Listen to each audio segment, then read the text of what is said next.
Hi all, మా పెద్ద బాబు lunch బ్యాగ్లో అయితే ఏమేమి పెడతాను, ఎలా రెడీ చేస్తానో అయితే షేర్ చేస్తానండి. ఇక్కడికి వచ్చేసరికి స్నాక్స్ కింద మకానా అయితే రోస్ట్ చేసి పెడతాను. ఇది చాలా హెల్దీ అండి, తప్పకుండా పిల్లలందరికీ ఇదైతే పెట్టాలి. ఇక్కడ జస్ట్ సింపుల్గా గీ వేసుకుని సాల్ట్ అండ్ పసుపు వేసుకుని రోస్ట్ చేసుకుంటే చాలు. ఇది పాప్కార్న్ లాగా వస్తుంది, చాలా బాగుండిద్దండి. ఇదైతే ఇలా బాక్స్లో అయితే పెట్టేస్తాను, తన బ్రేక్ టైంలో తినడానికి అయితే పెట్టేస్తానండి.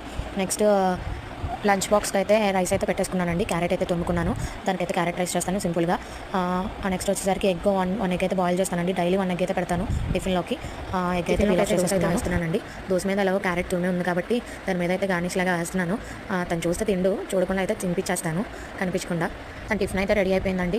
వీటితో పాటు చిన్న గ్లాస్ పాలు కూడా ఇస్తాను డైలీ. అండ్ ఇక్కడైతే వచ్చి క్యారెట్ రైస్ అయితే చేస్తానని చెప్పాను కదండి, గీ వేసుకుని చేస్తాను ప్రతిదీ. పిల్లల కోసం అయితే గీ రెగ్యులర్గా వాడతానండి నేను. జస్ట్ క్యారెట్ని రోస్ట్ చేసుకుని రైస్ కలిపేసుకుంటానండి, సాల్ట్ వేసుకుని. అంతే సింపుల్గా క్యారెట్ రైస్ అయిపోతుంది, రెడీ అయిపోతుంది. అండ్ బాక్స్ అయితే కట్టేస్తానండి. డైలీ ఇవే అయితే ప్రిపేర్ చేయండి, డిఫరెంట్గా ప్రిపేర్